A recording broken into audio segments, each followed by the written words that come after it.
Hi, this is Beth Coy from Welcome to Painting class. You can see that this is the phone number that rings into the office, so if you leave a message or your parents do, that's fine. You can see that our website is here. I have a mix of freshmen all the way to seniors. I have people that love to paint, people that haven't had time to paint in quite a while, maybe even in middle school. So it's been quite a while. So your prior knowledge levels is this. It says you need a willingness to learn about painting and using various materials, styles, and techniques.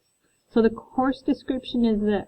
This course is offered to students who are interested in learning about the basics of quality artwork using painting materials, meaning like tempera, watercolor paint, acrylics, as a medium, as well as creating original images. That means we're working towards originality. It's always good to be inspired by other artists too, just to learn. I'm not going to read the whole syllabus, but you can have the access to the entire verbiage. Students will learn about the elements and principles of design with an emphasis on composition, meaning your layout. The elements and principles organize how artists communicate and how they design their work. It could be line, color, value, shape, texture, space, or principles of like pattern and contrast and unity and balance and so on. So we'll also study effects of color and how lighting affects color. So we'll work with some color theory. The visual art standards. It says a complete list of standards is available in Schoology. We have Minnesota State standards and we have national standards. And that creates our learning targets for our classes. It says, as you finish projects and assignments, make sure you photograph each and submit it to Schoology, again, to document our completed standards and hence your fine art credits towards graduation. So again, so we follow and teach the curriculum based on the standards. So what are the power standards? How will I choose my subject matter? Subject matter means, is it a landscape, is it a portrait, is it a non-objective design? And a composition then is your visual arrangement of how you put it down. I talked a little bit about the elements and principles and how you can use those to have a clear message in your work.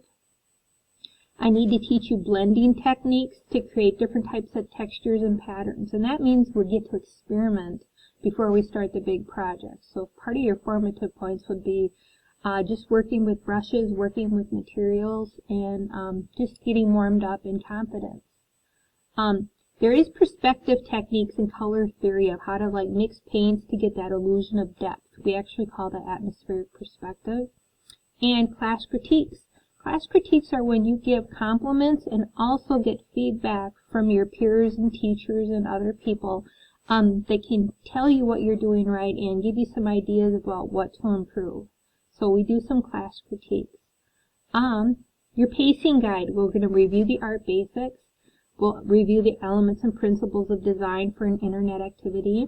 We're going to do our American Indian Standard when we talk about a local Minnesota Lakota artist and what he does for his painting styles. We're going to paint a color wheel. I will supply the tempera.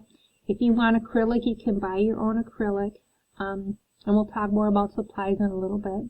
We're going to do a landscape, and then we're also going to be doing an expressive self-portrait. So there's projects to do, 3 main projects.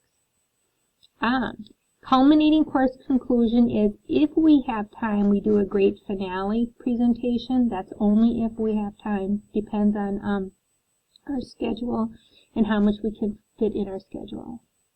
Academic grading and academic policies. It says avoid plagiarism. Be inspired by other artists, but create your own original compositions.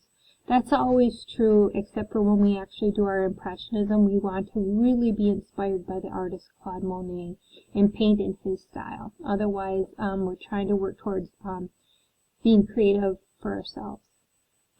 Enrichment or extra credit opportunities. It says not more of 3% of your grade can be consistent of or consist of extra credit.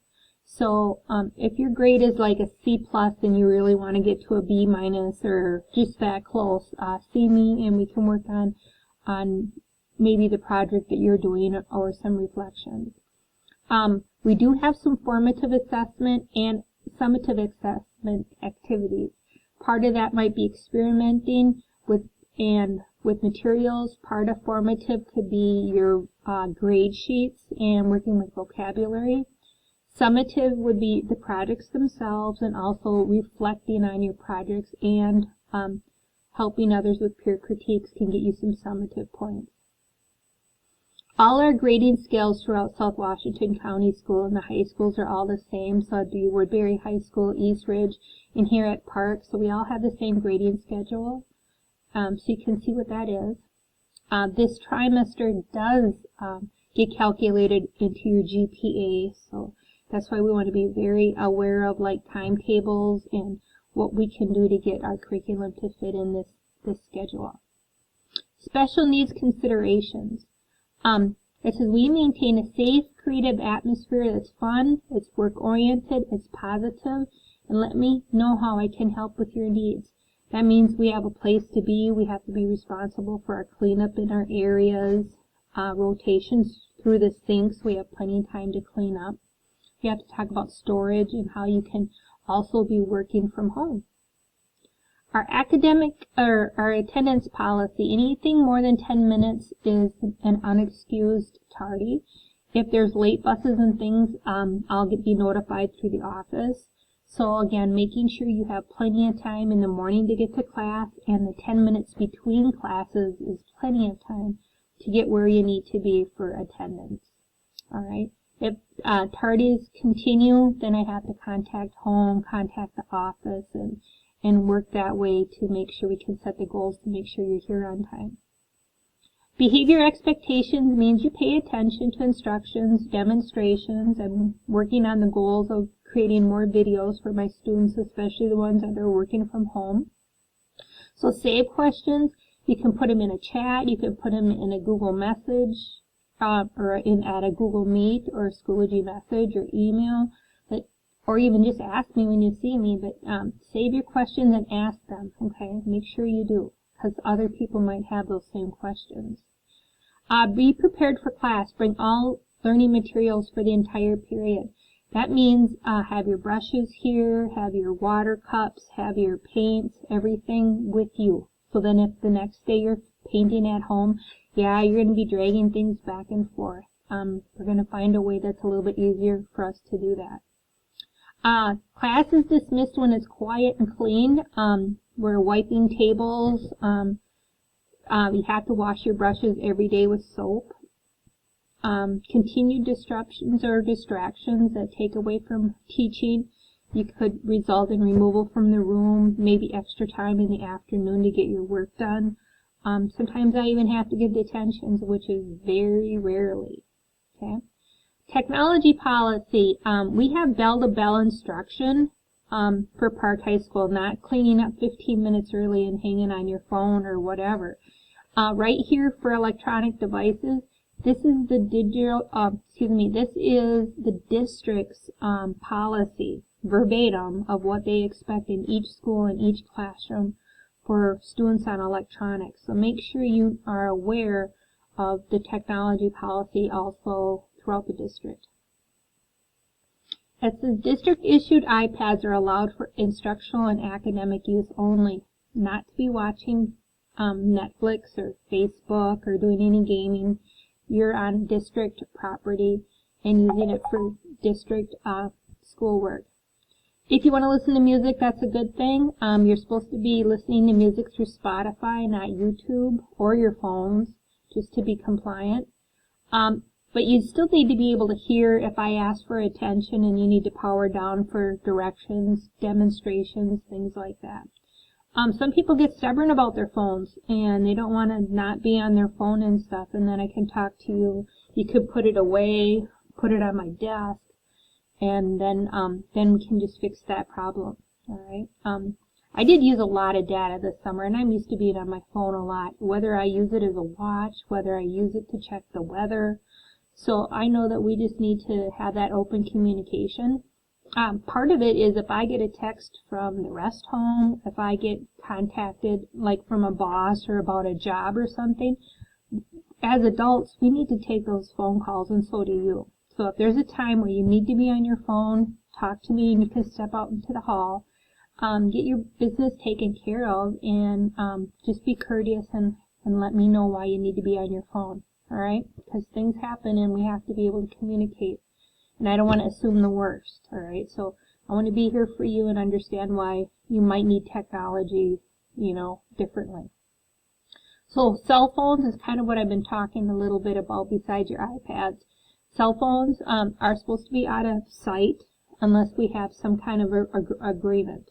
Like, can I open this up on my phone or something. Just open it up and ask me. All right. Safety issues and requirements. It says listen and follow all classroom policies and procedures with equipment and supplies, whether it's your own supplies or whether it belongs to Park High School.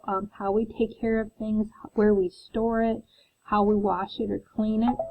We also have fire drill, tornado, and lockdown information that relates to safety concerns. We have a number of fire drills a year that's mandated by the state. As we leave our art room, our rally point is out by the soccer fields. So I have to take attendance at the beginning of the hour, but I also have to take attendance at the fire drill like all the teachers do. And we have to turn the attendance into the office, so then the office knows whether students were at the nurse or students were in the bathroom or students were unaccounted for. That's why you have to meet up with your teacher and attendance has to match. There is tornado drills too.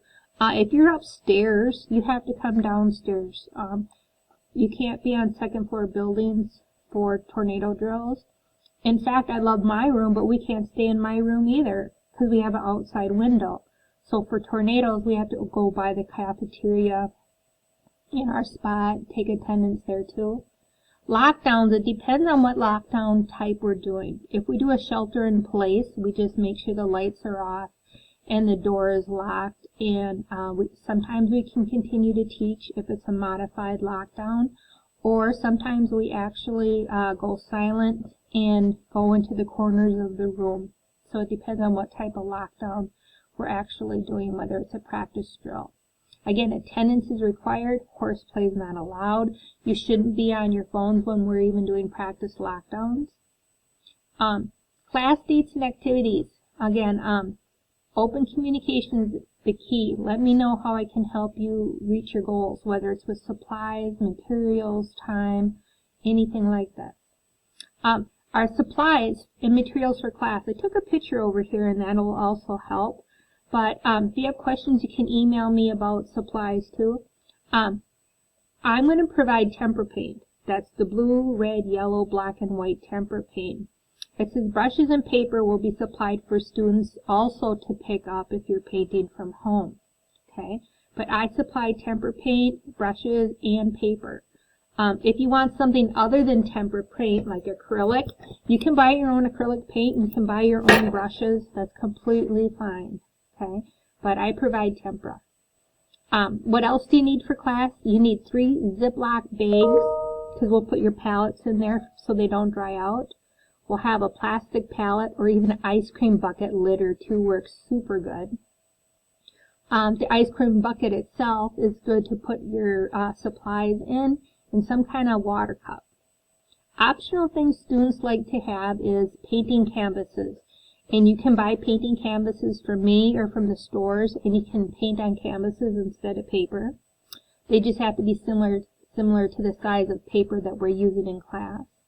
Again, optional is acrylic paints. And you can buy your own personal brushes, whether it's from Walmart, Michael's, any online kind of craft store, whatever you have at home. Optional is also your brushes could be round and flat. I always like a variety of brushes. And another optional thing is what you paint on. Heavy tag or paper, these are the sizes that you need. I'll have it in class, and if you're at home and you want to come into school and get some picked up or make arrangements, we can do that too. Alright, it says brushes, paint containers, and or palettes may be borrowed from the high school art department here at Park. Brushes must be washed with soap every time to keep them usable so they don't set up rock hard. Once they aren't washed very well, they lose the capability of doing a good job. Borrowed supplies must be returned at the end of the grading term before a course grade is submitted. Damaged supplies need to be replaced or purchased, so then we have everything ready for the next group of students. It says if purchasing any of these supplies is a hardship, let me know via a note or email, and have the supplies here within like the first 5 days of class. And then if you sign this and a parent or guardian signs this and turn it into Schoology, you actually get 5 points right there. So again, this is your supply list, and again, I will supply pepper paint, brushes, the paper for you to paint on. You should have some kind of palette and some bags to put your palette in and figure out how you want to transport your materials. Usually ice cream bucket works really good because you can put it in there and just carry your handle. Again, so this syllabus is available in Schoology, and please let me know if you have any questions.